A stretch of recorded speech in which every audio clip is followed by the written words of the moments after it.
Good morning, everyone. Thank you for joining us this morning. Really appreciate you being here, and obviously your organisations are amazing, so we're really looking forward to hearing some stories from you this morning. My name is Lindsey Rayner, I'm from Panelists and I'll be your facilitator this morning. So our discussions this morning is going to be around how do you obviously ensure that volunteers feel empowered and rewarded, and what kind of best practice and duty of care do you follow around health and well-being for your volunteers in your organisation. But before we get started, I thought we'd do a little bit of a quick fire round for our audience to get to know you a little bit better, to get you settled into your seats. So Kerry, we'll start with you and we'll come along. So, what's your favourite meal? Favourite meal is Chinese. Oh, nice. Dim sum. Fresh. I don't even know why I asked that question first of all, because I haven't had breakfast this morning, so that probably wasn't the right thing. I was thinking about Chinese food. Yeah. What's your favourite book? Favourite book? I have many. I'm not sure I can answer that, to be quite honest. There is... Pick one of your top 10. Top 10? Probably a book, The Battle of Dien Bien Phu. Was the French occupation of Vietnam in the 1950s. Quite an interesting book, military history. Yeah. Well, that's duly noted. Fair to say. You're blowing my mind already. We haven't got started. Okay, an easy one. Favourite movie? Oh, favourite movie. I've been really liking those Dan Brown kind of mysteries that have been going through. He's got a couple out there now, and they're great. Yeah, mystery ones. So, are you favourites with cat liver or dog liver? Oh, I love both. We've got 4 cats, 3 adopted us. I like that. They were strays, and we caught them, had them neutered, and they've stayed with us ever since. So. I'd like a dog, but just don't have the size or section for it. Oh, that's lovely. I love German Shepherds. Been bitten twice by them. Yes. Not police ones. Was that in the line of duty? For that? No. They just came out of nowhere, and I thought, it's a love bite. I like you too. And they just scarp it off, and I just went, Wow. My goodness. And I've got a few of dogs. What's your most used emoji when you're texting? Laughing face. Yeah. Definitely. And what was the first concert that you ever attended? Oh, Genesis.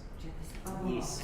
Yep. Oh, It was a good one. Oh, Yeah. It's hard to go high from that, really, isn't it? That's your first There's concert. been some good ones lately, though.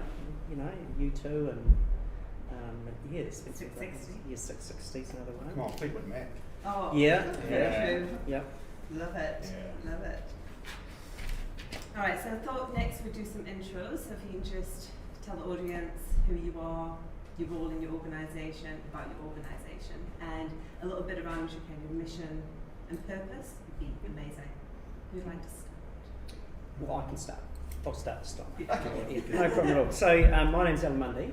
I'm the Search and Rescue Manager for Surf Lifesaving New Zealand. I've been in that role for about a year now. Prior to that, I was a lifesaving manager. So I've been involved in surf myself as a volunteer since I was 15.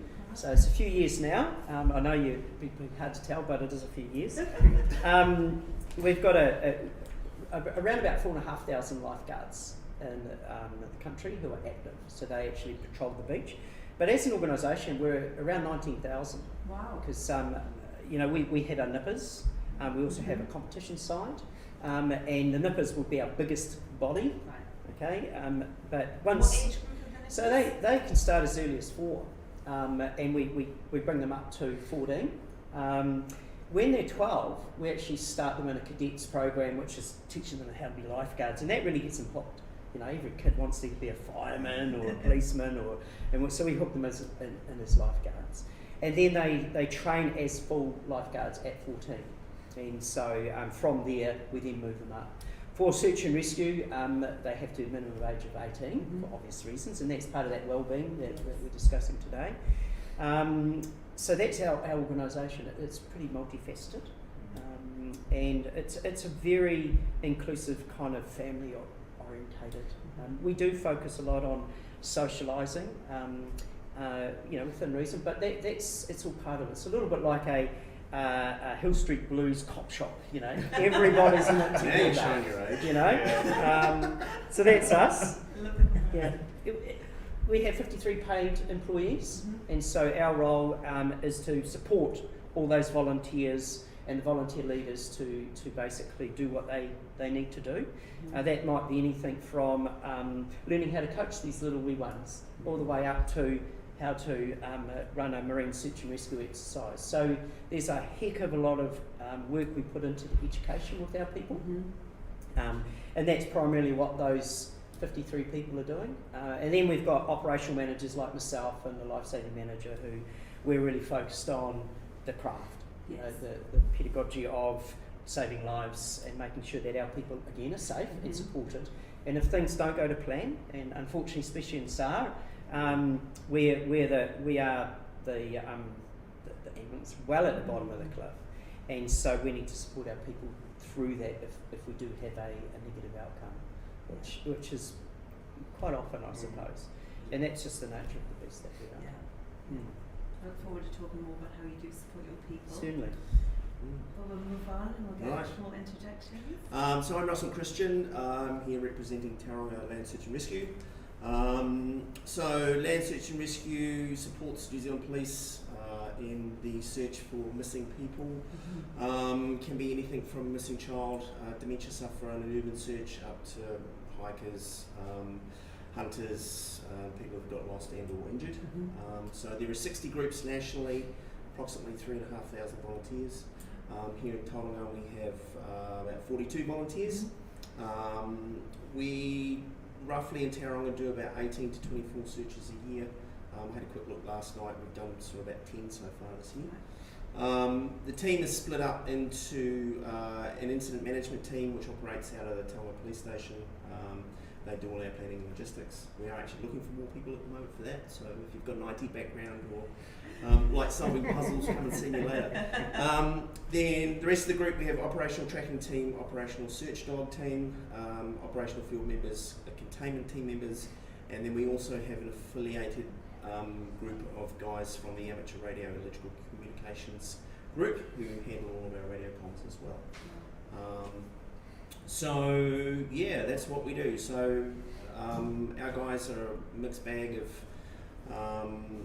professionals, business owners, students, doctors, nurses, what have you, that sort of volunteer to do this and will drop what they're doing at a moment's notice and head out the door. It's amazing. Thank you. Kerry. Nice. Kia ora, my name's Kerry Gordon. I'm representing Fire Emergency New Zealand, which is a combination of urban fire and rural fire. A few years ago, the government decided we needed to merge to become one entity. We now have about 12,000 volunteers as a result. There are about 9,500 volunteers just on the urban side, but once we merge, we incorporate a lot of the rural guys. And it's been great because we've been able to support them a lot better. The new FENS Act that we have, our goal, if you like, the main structure of the FENS Act is to support volunteers in every way possible, both operationally, with their needs, and as well as health and safety wise. So it's been great. It's been a huge learning curve for everybody. I'm based out of Mount Maunganui, and my role is a volunteer support officer. I originally started as a volunteer 30 years ago, and for the past 14 years I've been supporting volunteers at a paid role, and it's great. Throughout the whole country, there's about 72 of us who look after the 12,000 volunteers, and we're the MacGyver tool of the organisation. If the local chief has a problem and he can't fix it, we're the first port of call, and we either help them to fix it or pass them on to who should be able to help them. And we do what we call trucks, trousers, territory. Anything to do with the uniform, that's us, and anything to do with the trucks, and the territory is just the operational area of the brigades.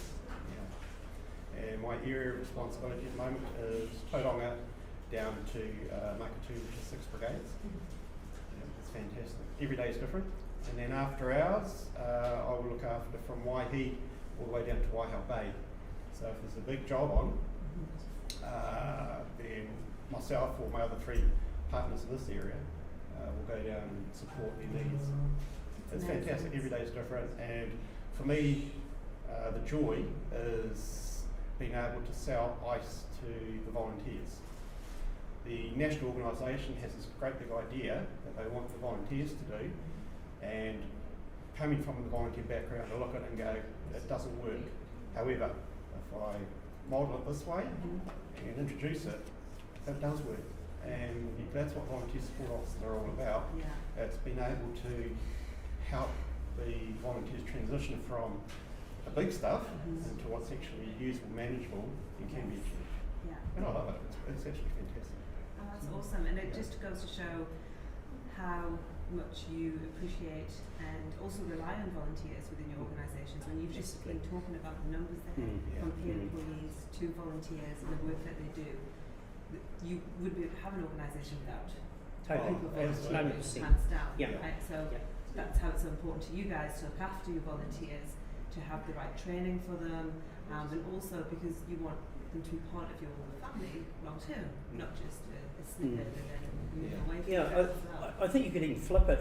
In reality, we are part of their family. Yes. You know, they've been there since, you know, we're 112 years old, I think now, and they've always been there. Yes. And so what's become evident over time is that they've needed more support to be able to do what they need to do in their community.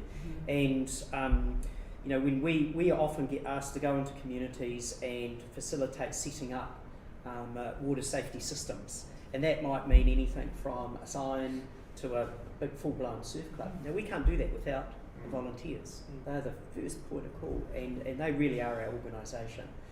You know, we've got a byline, in it for life. Yeah. And I know the Aussies are so jealous of it, but it really encompasses what we are. We, you know, a lot of our people, they start at those early ages and continue on.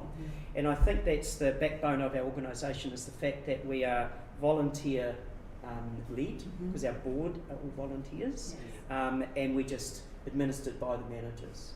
And so we put a lot of effort into getting feedback from our volunteers, how they are, and over time we've noticed the volunteer population is changing, you know, as these new generations come through, and we need to respond to that. And so that's where I think it's an advantage for us being quite new in this, as far as management's concerned.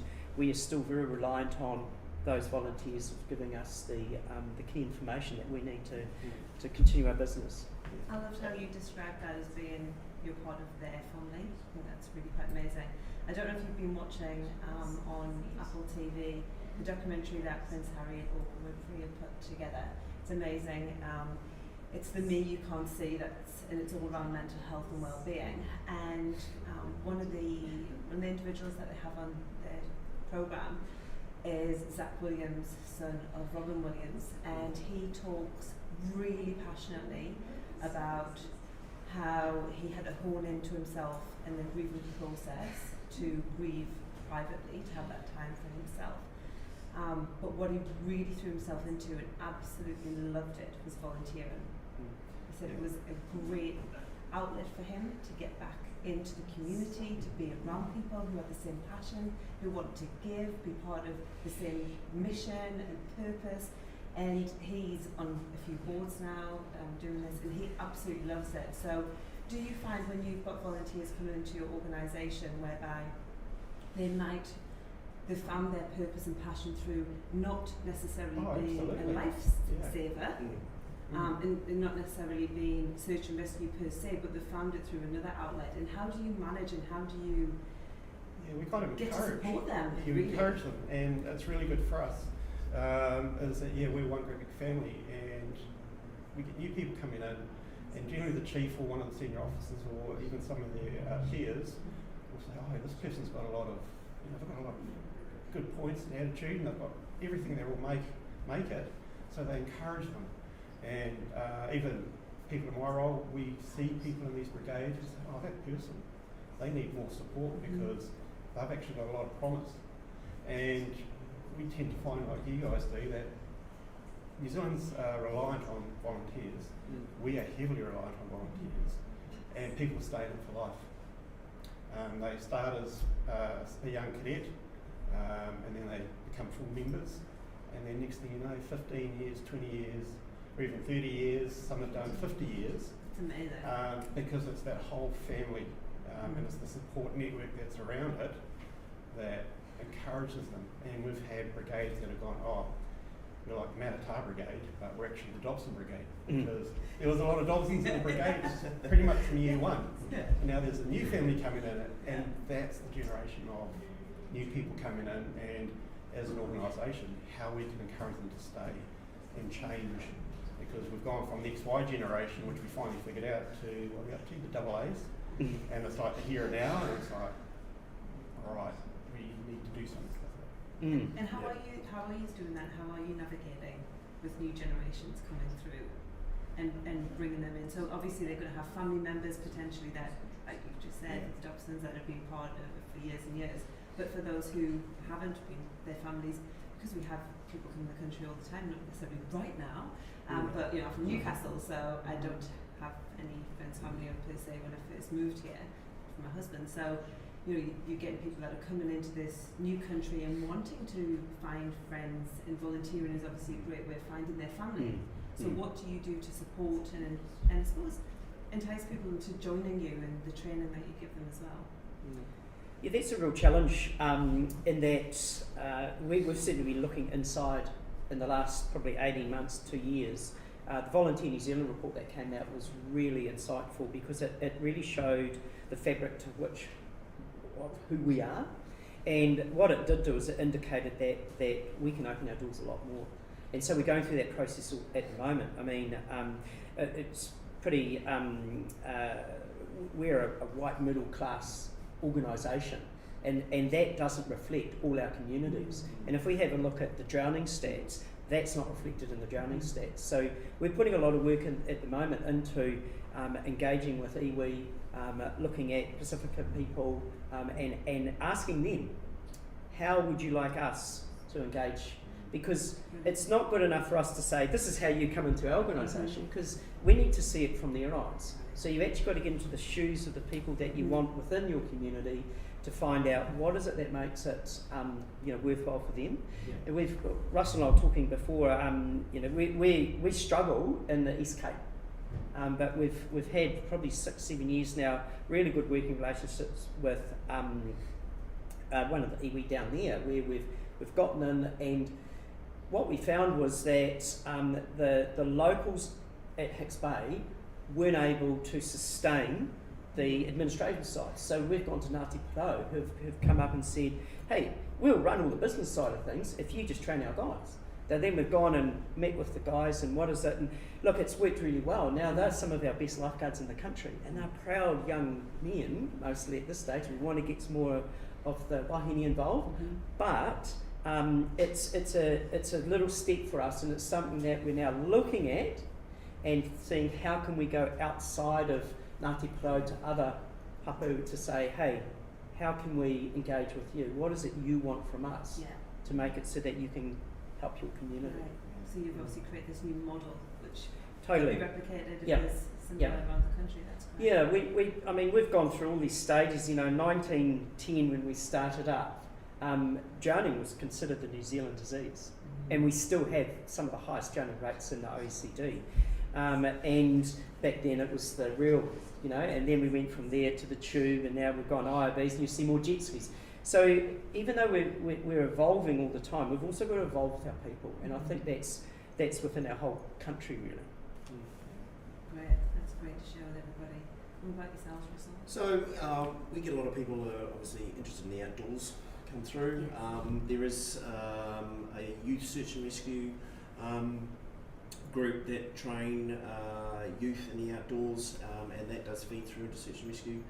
Guys come through from that. We would love to have more women in the group. We are sort of a bit more of a male-orientated group of people, but it is very, very good to have females on the team when you're going out, especially for young kids or people with dementia. Having a gruff old hunter come up on you is probably not the best thing to have happen. But so it's just encouraging those people that already have a love of being outside and nature to put it to good use and come volunteer with us.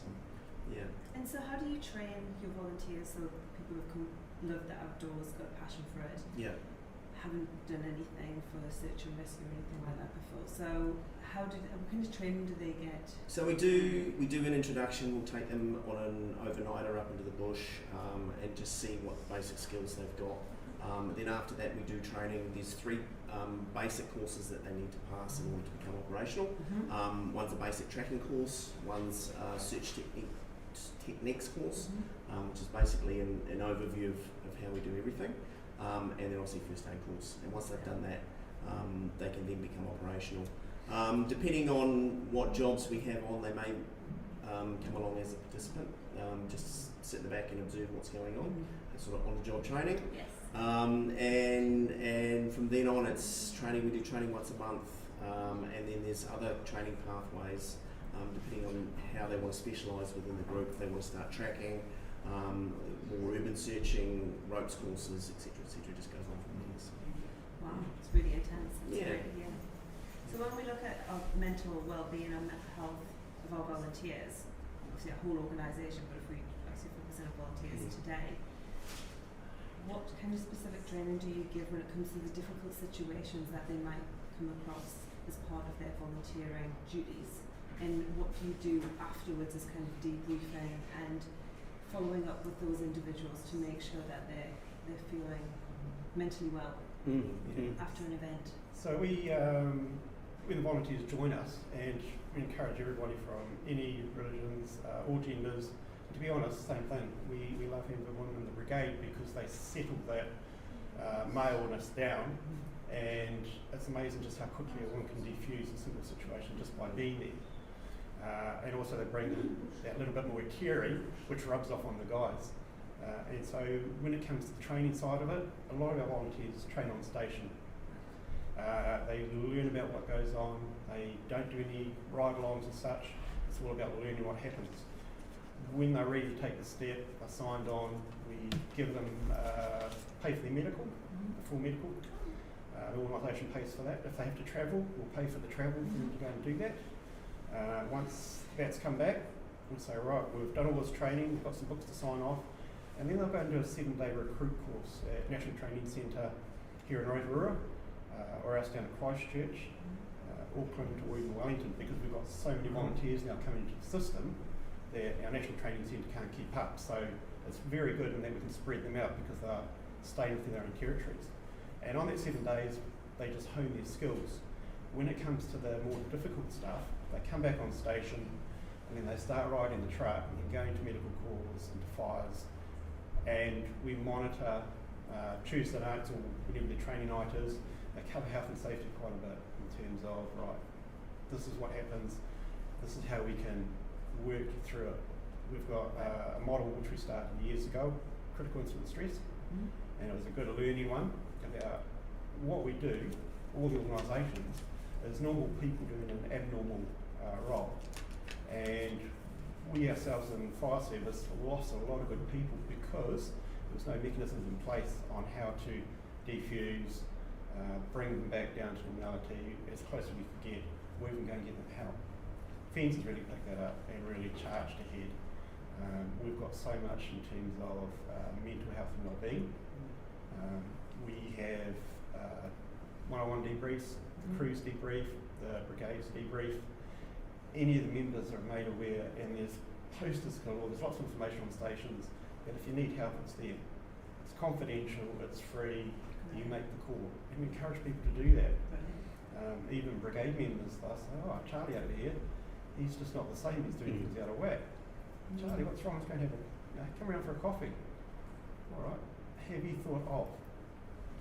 So we try and empower them to take that step rather than say, you have to go and do it. Because as soon as you say, you have to, everyone goes, yeah, nah, I'm out of here. But it's just through those soft skills and encourage them to take that step. And we're finding more and more volunteer and also our career staff have been taking those steps, and it's been absolutely amazing because we haven't lost them. And now we've included our families and partners that they now have access to it, because sometimes you don't want your husband coming home or your wife coming home from a job and really antsy and just the drop of a hat. So we encourage them to come along to the brigade, see what's going on, but the help's there if you need it. And it's been absolutely fantastic. It's one of the best tools that's come out since our merger. And have you had feedback from your volunteers who have used it and how Oh, they absolutely. found it? We have a health and wellbeing, mental wellbeing workshop for this region, and they've been going for quite a while now, and the feedback has actually been phenomenal. The crews are going, where was this back in my day when I joined 30 years ago? But it's great for our young people. Our young people are 16, they're going out there and they're seeing carnage. And for a young person, they haven't got the life skills to deal with that. But thankfully to this setup, we can help them transition through the crap of it all and try and get back to a normal life. Yeah. We have a similar setup with right from their early training. We've got a peer support system which is within our patrols and then goes out from the patrols into the club and then area based. And after every major event, or even if we have a near miss, we'll have a hot debrief straight away, where we start doing some of the psychological first aid. Following that, if the patrol captain or the group leaders, if it's a SAR group, has any concerns, then they can escalate that up right through to EAP and psychological support. It's an area where we've pretty much got an open budget because we don't cap it. It's all confidential, and it's not just for during patrol or if we're on an operation. We've had members who have rung up. They've been involved in driving to work and there's a car accident, and they've been involved in a major first aid, or people having heart attacks at rugby matches and stuff like that, and we make that available because they step up. They've got the training and they feel I've got the ability to help this. They've got the gathered that through surf, so we back them up to the hilt, which is really good. And we encourage right from the get-go to talk about it amongst themselves and not to be afraid to seek help. And we've always got improvements to make. Every job is different, and you get these different facets that come out. But the system is malleable enough to be able to handle that change, and we're just getting better and better as we go. Because we've got committed people, and as Al said, they see something, they react straight away because that's who they are. That's what they've joined our organisations to do for their community. They just do it, and the best that we can do for them is to support them in every way possible. FENS has been responding to medical calls because St John's don't have the staff to do it. And as a result of our guys and girls going out there doing cardiac arrests, there's been a 70% increase in people surviving that because our people have been out there. Wow. But the offset is they're not used to dealing with it. And unfortunately for firefighters, we're used to having a good outcome when we turn up. And when somebody dies because it was their time, they were too sick for us to do anything, that bit of knowledge of saying it was their time, it's hard to accept. So having this program just encourages our people. It's normal, it's life, but you need to do something because you're great at what you do. Your community needs you, but our brigade needs you. I think for us, the first thing is the training. We cover a lot of it in our training, and so when things get tough on a job or it's stressful or fatigue or what have you, you go back to your training, and that's what sees you through it in the first instance. After that, usually, depending on the situation, we're led by the police. The police will offer support through their psychological support policy, but we also have something set up through Search Mission New Zealand as well. Landsar New Zealand are working with a company called InStep, and they have an employee assistance program, and that's all available off our website. So any member, if they're struggling, don't want to talk to someone themselves, they can go and organise that through them. And probably one of the most important things is the follow-up afterwards. Like you talked about debriefing before, that's really, really important. What we do, we get back to the police station. As a team leader, you're managing your team, you're managing the welfare of your team, and you're checking in on those guys. You'll then go and debrief with the INT. If you've got any concerns, you can bring it up then. But in a particularly traumatic situation, there will be follow-up phone calls for everybody, and it's that 2 weeks down the track when you think you're all right. and then it creeps up in the back of your head and bites you on the bum. Yes. Is when it can actually be the worst. So we keep in contact with our guys right through the post side of it and make sure that everybody's okay. Yeah, that's brilliant. That's so true. And that's the People family go side back of to it. the organisation. Yes. It is. It's looking Very after your much so. brothers and sisters. And Yeah. And having those really good connections with the greater family, you often might get, you know, a parent ring in and say, look, I'm a bit worried. And so we're not just getting the feedback from the lifeguard or the patrol captain or the SAR manager, but we're also getting the feedback from the rest of the family as well. And it's that whole collective, isn't it, that helps wrap that cloak around the person if they've gone through some traumatic experiences to help them get back on track. That's amazing. Because if it wasn't for our families, none of our volunteers could actually be there for us because they do need that support. Yeah. Yeah. Yeah.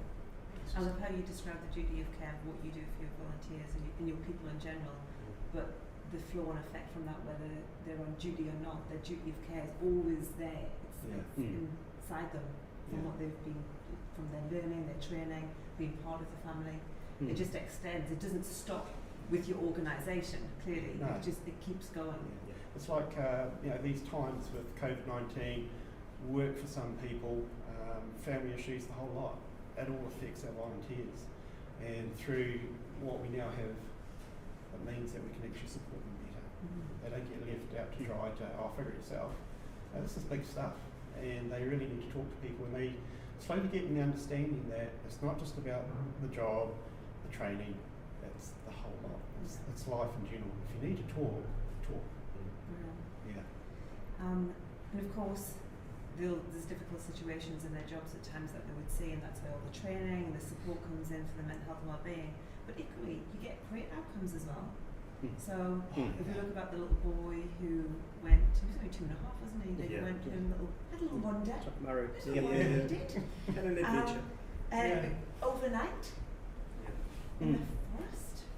I mean, that story was unbelievable, with such a wonderful happy ending, because he was in his nappy and t-shirt, you know. And so how do you then talk about all the great things that you are doing? I'm sure it must be a huge part of the training and everything that you're doing with your volunteers and your teams. Yeah, it's we run a rescue of the month, and so essentially any rescue, people can go online, they can fill in a form, and we review it, and in the peak summer we might get 30 odd, because a lot's happening then.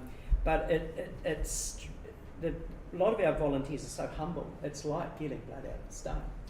You know, you ring them up, hey, can you tell me what happened? We just, and I was actually just talking to our crew who responded to that job 2 weeks ago, and they're like, oh no, it was really good. Yeah, we just, they rang us and off we went, and they were tasked to look at all the waterways and whatnot, and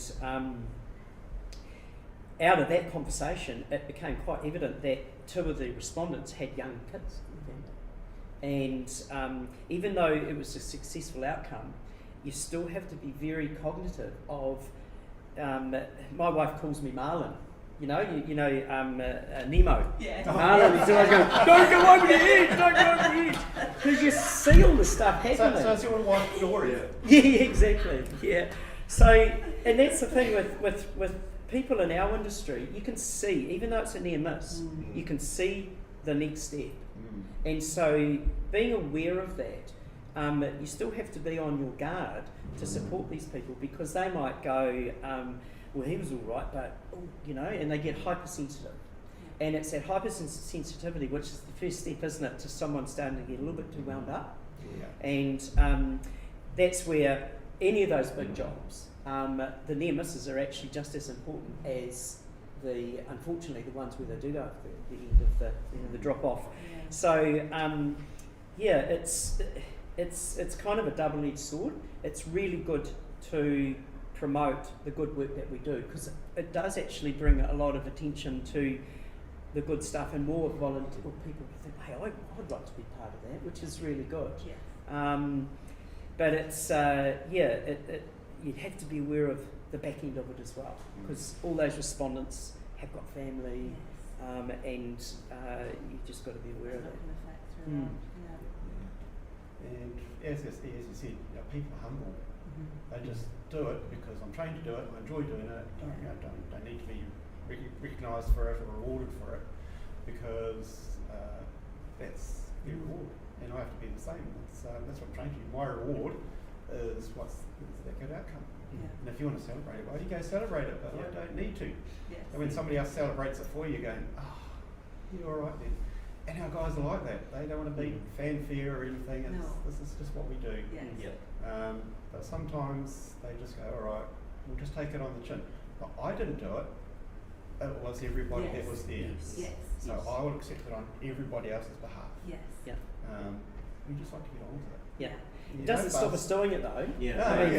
I mean, part of my role is to keep pushing that out there, saying you guys have done a brilliant job, and exactly, as Kerry said, they kind of like, but it's what I really love seeing is because I'm lucky enough that we take that all the way to the top, and Search and Rescue New Zealand has awards once a year at Parliament House, and we get the Minister come in, and sometimes the Prime Minister will give out the award.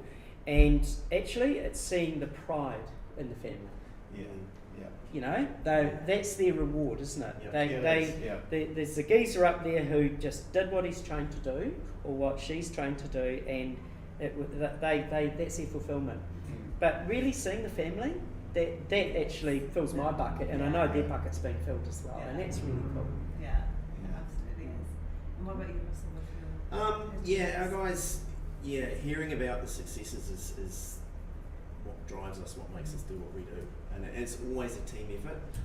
So very rarely do you get to be at the pointy end and be the one that actually finds the person. You'll hear it come through on the radio. We've found them, they're coming out, whatever. And it's that next get together, that next training session, where we'll all sit down and everyone want to know what happened and how it panned out, and exactly, and we all feed off that, and that's what drives us to do it. Want to be the next one to find them. So it's very, very important to talk about that too. It gives you that gear on for the next one, and also great feedback that you get from everybody who's been there and what part everyone played in it. Yes, absolutely. That's important. Big time. One thing they drill into us with our training is if you search an area and you don't find anything, it's just as important as searching an area and finding something. And so you're all doing your part to put the jigsaw into the puzzle. That's so important, so important. It's like for firefighters, as you see all the movies on TV and the TV shows, we just shake our heads and go, it doesn't happen like that. In no world does it happen like that, and it's just like, come and join us, but if you join us, you're not going to be like that. We're going to teach you to do it right. Yes, and is that what you talk about straight away? You see Baywatch and everything else. It's like, yes, we're out there doing it. It's like, oh man. Yes. Reality check. Thanks for coming, but the reality check is this is how it really is. This is real life. People aren't joining to be the next Hasselhoff or anything like that. I suppose whether I'm lucky or unlucky enough to have been involved in surf for long enough to live through and lifeguard through the David Hasselhoff, and then went to PH Rescue, now we're Bondi Rescue, now we're the Bay Patrol.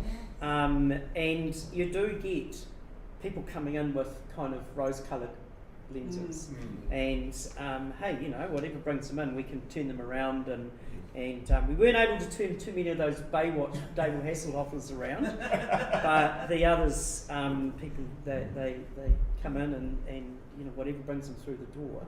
Once they see the fabric of the organisation or the club, they tend to hang around, which is good. Yes.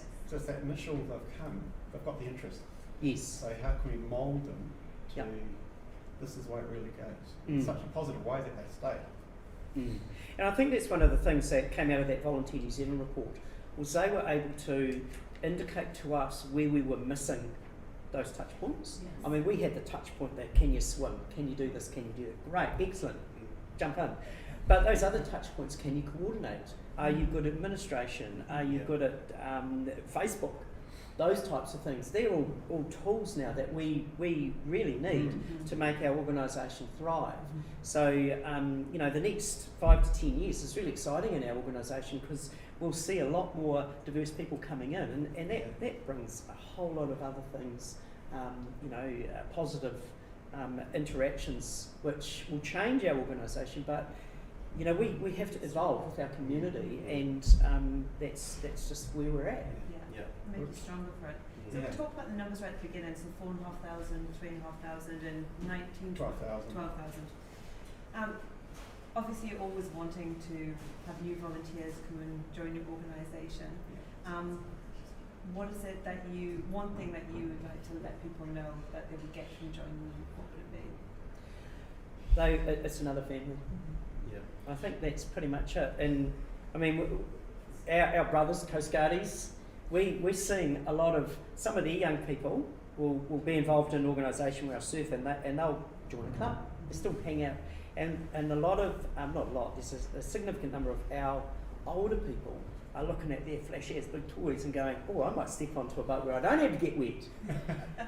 But this is the whole thing, we're all the same, and it is a huge, and like when the teams get together after a big operation, it's just chatter.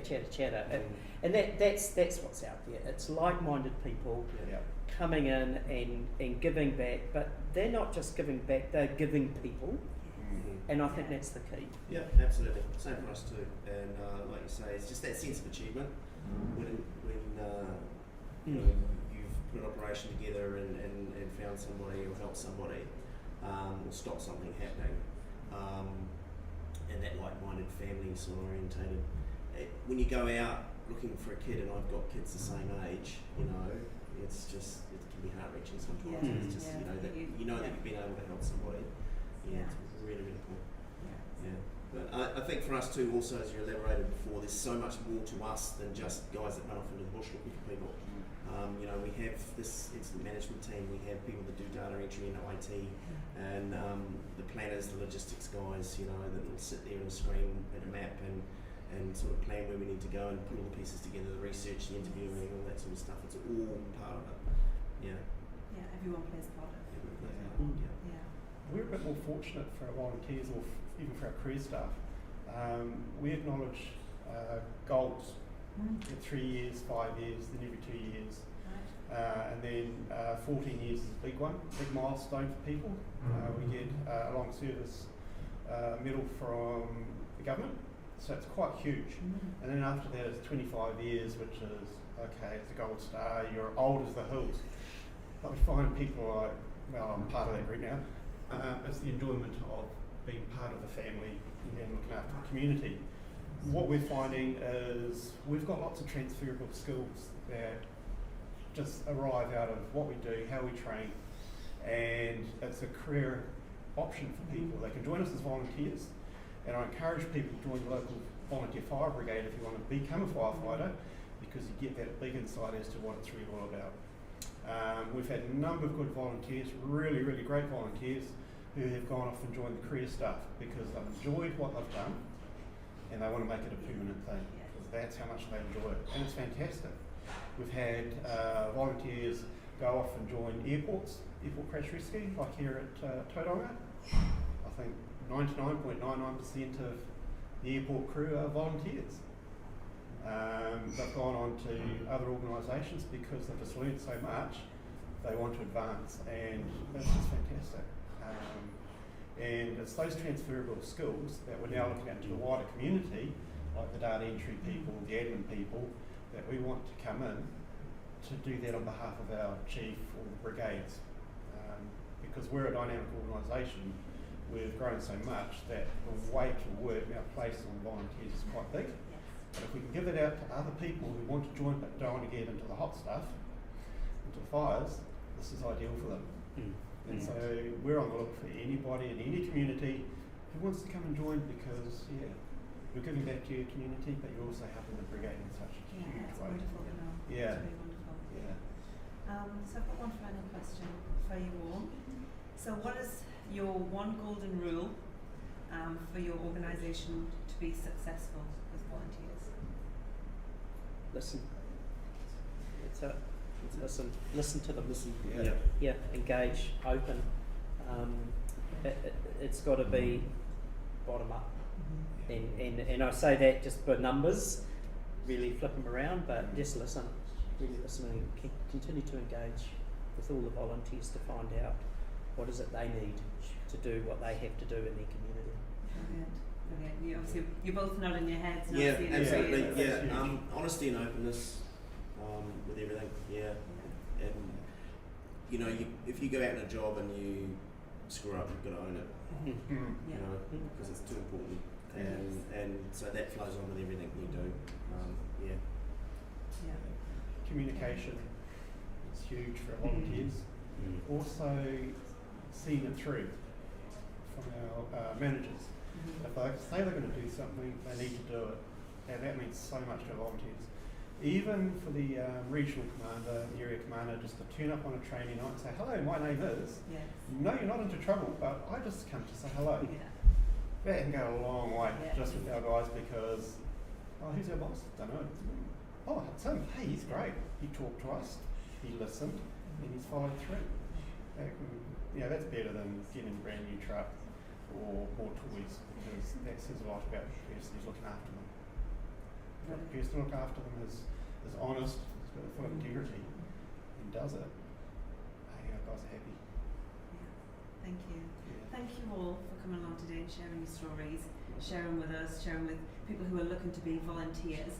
It's amazing work that you're all doing, and I think we should all do the clap. Thank you. All right, thanks a lot. Thanks.